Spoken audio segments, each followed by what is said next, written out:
Hello friends, welcome back. In today's lecture, we are going to talk about each and every block in detail. We have seen in couple of lectures that how Terraform works, what are the prerequisites, what the meaning of the blocks types. So we'll start with the lab session with the Terraform block in this lecture. As you know, the Terraform block can be written like this one, and it is specific to have setting around your configurations. So in the previous lecture, we have seen about required version, and required providers. So there's another set of information that we can provide is backend. What is backend in Terraform? So backend in Terraform is a place which tells Terraform where and how the operation are performed, where the state snapshot will be stored. So there are a standard backend is already defined, but I will categorize into two type basically, the local and the remote. When we say local, it is limited to the your local workspace, and remote, as the name suggests, it is going to be on remote side. So in the remote server, there are multiple uh, backend available, but we will be only limited to the remote type, to the specific to the Terraform cloud. We are going to use the Terraform cloud. So let's get started with the backend configuration here first of all. So backend is like having the keyword backend. You have to give the name of the backend you want to use. If you want to use the local, then you can skip the backend part. You don't need to define. But if you want to use at a remote, and the remote is your Terraform enterprises, so you can have the remote here defined. Inside this block type, if you are using Terraform in this demo, we are going to use the Terraform cloud. So I have to provide some information so that setting can be applied to the Terraform. So in this remote, what I'll do is I have to get the access to the particular enterprises cloud. Basically, if the cloud is hosted by Terraform, then you can get it from here, from the place where it is hosted, or if your Terraform cloud is hosted on some other domain, or it is hosted by your enterprises, so you have to define those names too. But the token part is used to authenticate your credential or your permission against the configuration you have written here. So I'm going to have the token block defined. I'll put the token letter with the help of login. And the another part is like host name. If, as I said, if it is the Terraform hosted cloud, then you don't need to provide it. Otherwise, if it is somewhere else, you can put the name of that domain where your cloud is hosted. Okay, so the token is for authentication of remote, so that during your execution, after the post execution, this snapshot of a state can be stored at that place. The third parameter in this block is organization. If you are running into multiple organization, let's say we are talking about an organization, a big organization where a small organization is made to separate out your work, you can specify your organization name. In our case, what we will do, as of now, we haven't have any organization defined. So what we will do, we'll go to the Terraform cloud. We'll try to create some organization there, and we'll try to use this set of block, and we'll try to see how it works. So I've logged in into the Terraform cloud. Now I'm going to put the organization name as its name suggests. Within this HashiCorp organization, it should be unique. So if I do some random name and it is not available, then it will give me the option to get the new one. The error creating a name already taken. So what I'll do is I'll keep it on my name, Codarc admin, and I'll put the email addresses. Okay, so once you create the organization, you can create the multiple workspaces to run. Let's take an example of workspaces here. So now you have created the organization Codarc admin, but there are certain scenario where you have to deploy your resources into multiple environment. So it's better to segregate um, the production, the UAT, the non-development environment into three different workspaces.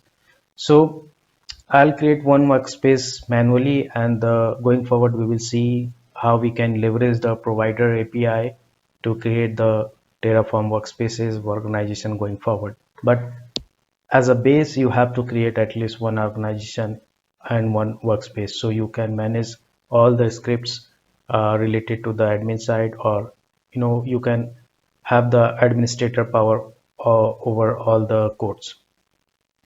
So I'm going to say this is API driven flow or CLI driven flow. You can choose if you have hosted into the Git or some other places, so you can have the version control where you have to link it with your proper, GitLab. But for me, if you're going to use the CLI driven, as like me, I'm going to do, so you can have the workspace name he created, and you can use the command line interface to deal with it. The third type is in the workspace segment is like API driven. This is more advanced option to integrate Terraform into a larger pipeline using Terraform API basically. So you can have the workspace's name here as like the CLI one, and you can use the Terraform API, hosted API, to deal with this situation. So in this demo or entire series, we will be using the CLI one, and we will use the basically the hosted VCS setup, so you can relate with your actual project in your industry or in your organization. So what I'll do is I'll create the CLI driven name. I will name it as Kodak Management. This workspace is created to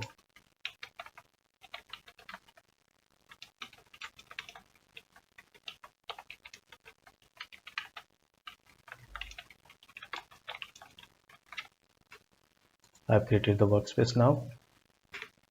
Similar way, if you look at this, once you have created the workspace, you can get all the details here. It says what the organization name, workspace is around that. We'll talk about it because we started with the backend remote. So as the name suggests, backend, I've said like I'm using the Terraform app.terraform.io. This is my host name. The organization is going to be the code arc admin, and the token, for the token, what can do, I can use the command, or I can manually get it created from here as well. If you go here, go to the general,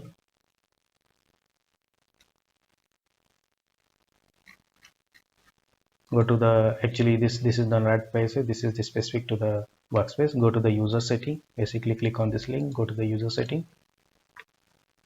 You'll get the tokens option. Either you can create an API token from here, or you can use the command line to create the token. So what I'll do is I'll say Terraform login,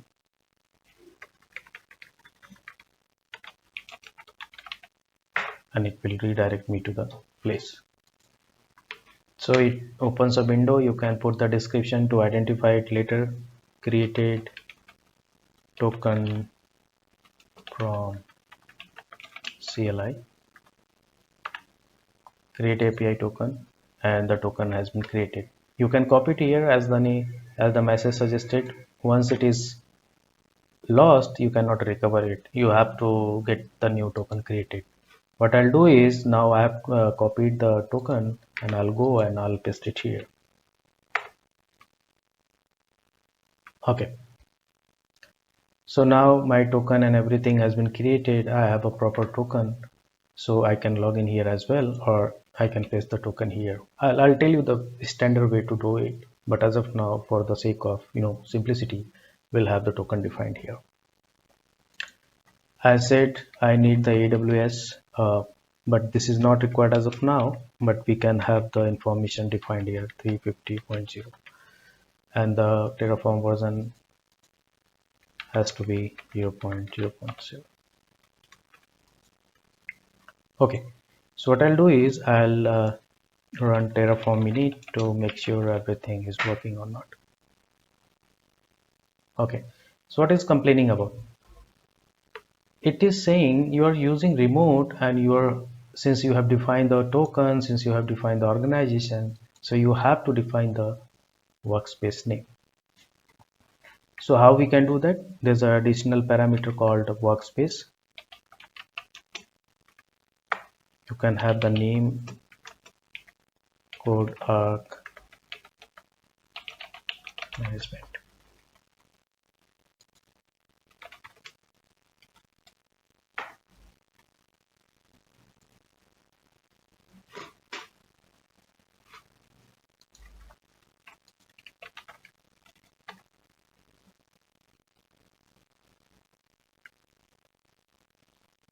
So all the snapshot, everything will be done against this workspace. I can see all those things there.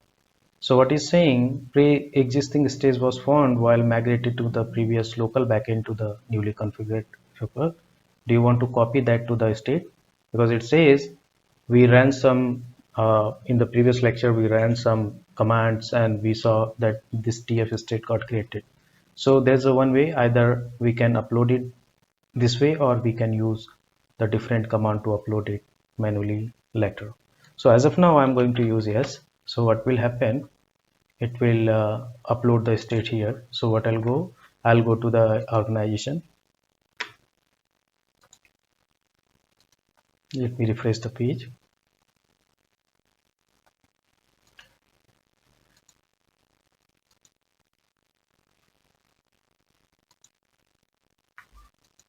I have chosen the code admin.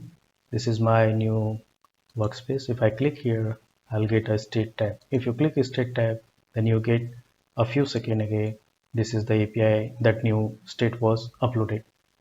If you click on this tab or basically this name, you'll get all the state related information here.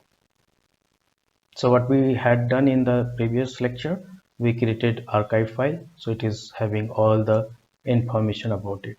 So line age is something that is get compared. These are the two information that Terraform initially do with the new set of information, and it compares and generate the dependency graph. Okay, so in the segment, we have learned about a remote backend, how to pass the token, host name, organization, and how to do the workspaces. Let's say if you have multiple workspaces and all the workspaces name is having the common prefix. So instead of having the name defined here, you can have the prefix, and you can pass the actual name lettered, whenever the code is getting executed, because we have made the changes into the Terraform block.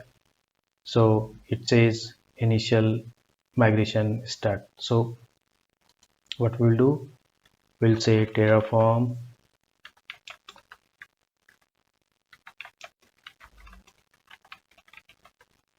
reconfigure.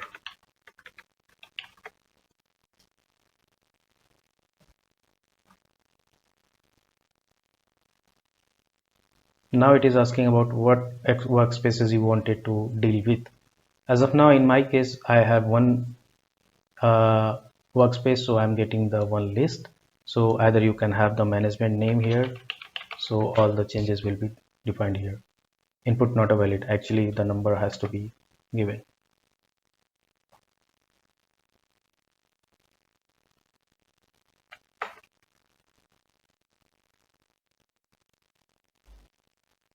Okay, so all the changes now going forward, everything will happen, or all the snapshot will be stored against that uh, my workspace. This is the way how you can define multiple workspaces or deal with multiple workspaces now.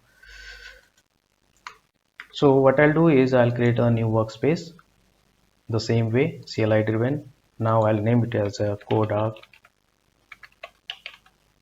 credentials, and this workspace is meant to deal with all the credentials related support.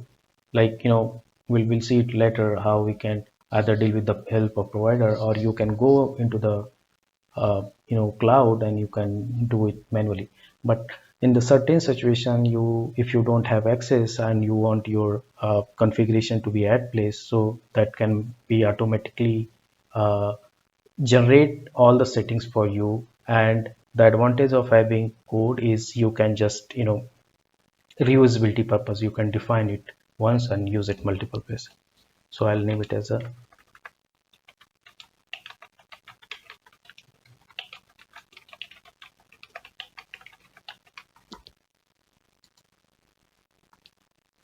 all right. So I'll, instead of prefix, I'll keep the my name and just I'll make it as a management. Now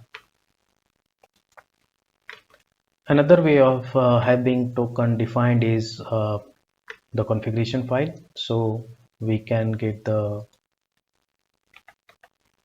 terraform.rc. If you are using the Windows machine, so make sure the extension should not end with .txt or any other file name. It has to be terraform.rc. So I have said it is a text one, and now what I'll do is I'll write the credential block here and the host name,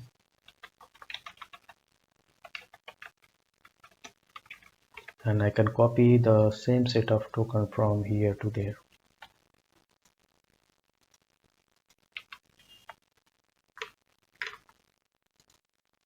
So now I have moved my token to the terraform.rc, and clean it up from the backend section. You can also rename this file name as a terraform rc. So both way are going to work. But here is one glitch. When you start using this .terraform.rc, then you have to use this workspace as a prefix, because it cannot be used as a name one. This is how it works. So let's try to give it a hit.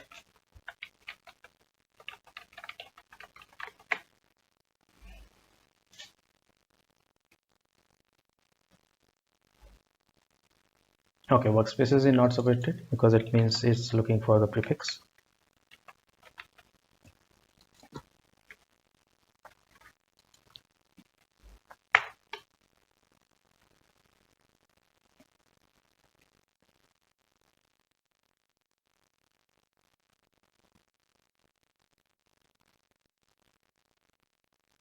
And it assumes that you are going to pass the workspace name during the execution or during the plan or apply command using the variable.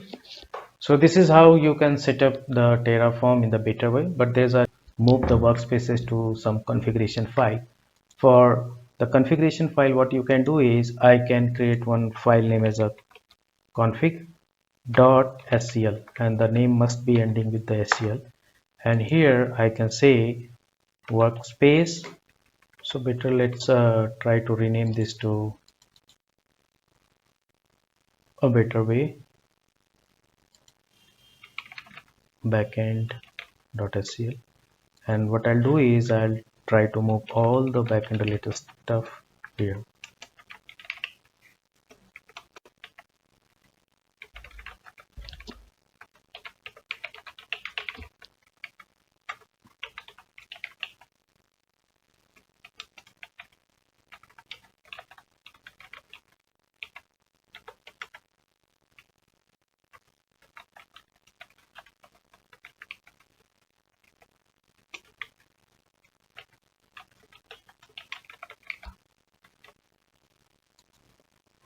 Let me clean up all this stuff from here, and during our init we can say backend config is equal to backend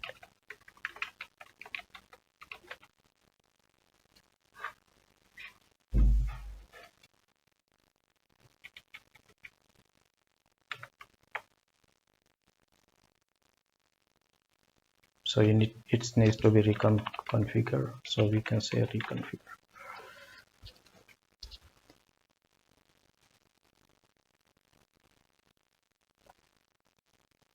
Okay, So same here, basically, because you're using credential block and you're trying to deal with the multiple workspaces at the dynamic time or at the execution time. So you have to say my config file is going to have workspace instead of name as a prefix.